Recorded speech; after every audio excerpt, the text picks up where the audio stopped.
the Sports Reporters is presented by CDW, the right technology right away, and the new All Jeep Liberty. Welcome back to our home at the ESPN Zone in Times Square in New York City. Tomorrow night, the veteran Spurs, who are vying for their 5th title in 10 years, head into New Orleans to meet a young Hornets team that has never made it to the conference finals in the franchise's 19 years. And like home court advantage has held up in this series, will it in Game 7? Hey, they're finally going to play Game 7 in this series, huh? It's been what how a many days? Stupid idea to have a series that had picked up such energy and momentum to take an historic lapse between Game 6 and Game 7. You know, this is a very interesting series to me. It has been all along because the same question I had coming into the series I had going into Game 7, which, by the way, they're finally going to play. Is this the Hornets' time? Sometimes you don't, you know, we talk about experience, we talk about inexperience, but sometimes it's a team's time in sports, and we just don't know what their own timetable is. Do I believe that the Spurs, off of what I've seen over the last 10 years, have the wherewithal to win this game? Of course I do. Because of Parker, because of Ginobili, because of the great Tim Duncan. But boy, oh boy, every time that the Hornets have gotten a home game in this series, they've looked tremendous. Now, they may wake up tomorrow and say, uh-oh, Game 7, but I haven't seen that so far. Well, they are the defending NBA champion San Antonio Spurs. They never get credit for being it. It's always, we always so conveniently forget that until somebody knocks them off, these are the reigning champs. You would have to think a Game 7 for them is more familiar, is something that they know how to go through from first quarter to fourth quarter, and that if New Orleans is going to win it, they're going to win it on exactly what you referenced, that youthful energy that doesn't know any better. But that does happen, and when you said it could be that team's time, it could also be San Antonio's time. That this is, again, as I said earlier, older players and older teams get old fast, and they've got a couple of guys there who are on the other side. And maybe this thing finally has reached its end. It would be interesting if it happened to such a young upstart team as New Orleans. I'm kind of happy they do have the gap because it enables David West to have a fighting chance to play, and David West has been really the story of this series for me.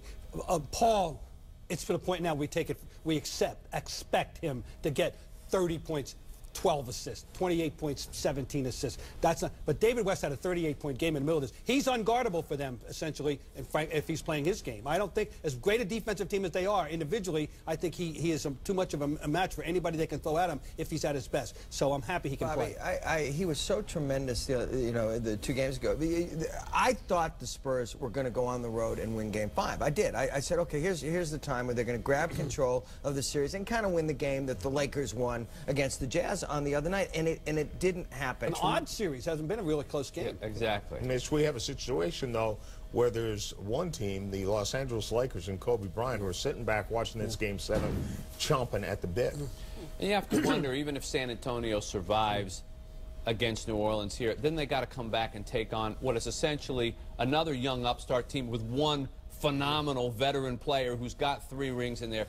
You have to say right now that Los Angeles sits as the favorite to get to the NBA Finals. They've got all their cylinders. Kobe is just tremendous. I mean, you know, he's really, really difficult to stop, and he's got those 4 guys on the bench who when they help out, that's enough. Between him and Odom and Gasol, who was the difference maker on this thing. Boy. I mean, you know, no team is perfect at every position, but they're a little bit deeper than people were giving them credit for. When those bench guys come to play and can hit those outside shots, you have to make them the favorite to get to the finals right now.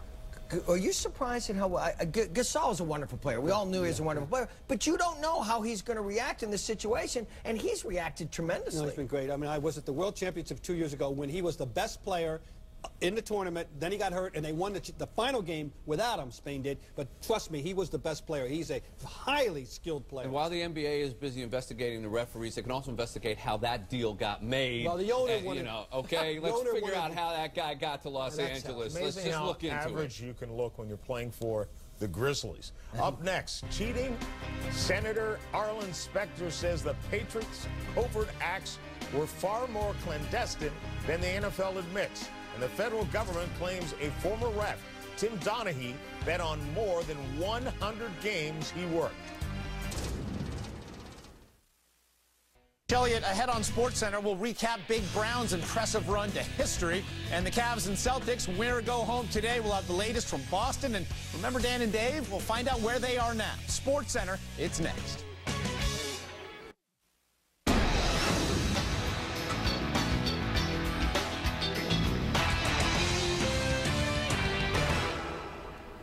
Federal prosecutors believe that former NBA referee Tim Donaghy bet on more than 100 games he officiated. Now, Mitch, how much damage has one gambler done to the game? Enormous, enormous. I mean, yes, David Stern would have you believe that he's a rogue agent. Now, you know, it's the only one. And how do we know that? We didn't know he existed until this came out.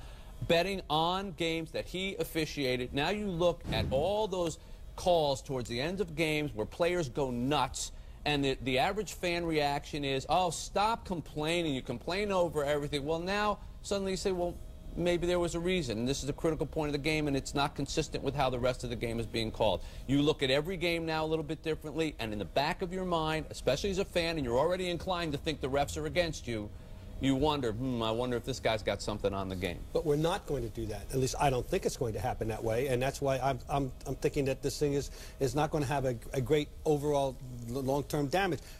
What was the dialogue a year ago? Once we first heard about Donaghy, the dialogue coming up in September, October, November. Oh my God! Every call is going to be scrutinized. This is going to be the most chaotic season in terms of officiating we've ever known. It's going to be a nightmare. Guess what? The season went off perfectly. So far, he is a rogue, as far as we know. So far. They're not going to go back and look at all these games. Individual people are, the individual GMs and coaches may be, but if they do, fine. But it's not going to happen. This is why it's better to have the government sometimes investigating these things than leagues, because leagues have self-serving interests. Leagues mostly want these things to be over.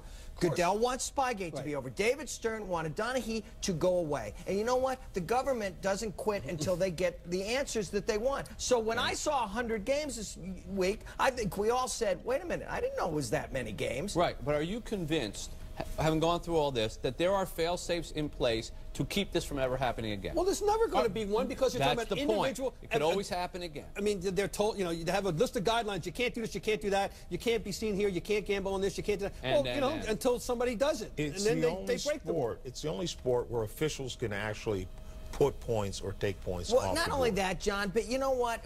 Officials, I hate to say this, officials, and I'm not saying they're fixing games. I said officials are human and emotional, and there's a reason why the home game wins. The home team wins as many games. Yeah, but maybe they begin by attacking that notion that it's okay to get different calls when you're at home or when you're on the road, like you're hearing coaches say and analysts say, oh, you're not going to get that call on the road. Maybe you should get that call on the road. That's one way to sort of say, you know, it's supposed to be clean across the board. That would go a long way in my mind to thinking at least they're trying to take some kind of steps to making sure that these guys are honest. When the government's involved, by the way, you're always on the road. When we return, our running shots will include a look at O.J. Mayo, who learned to take the money and run long before he ran the offense at USC for one brief shining moment.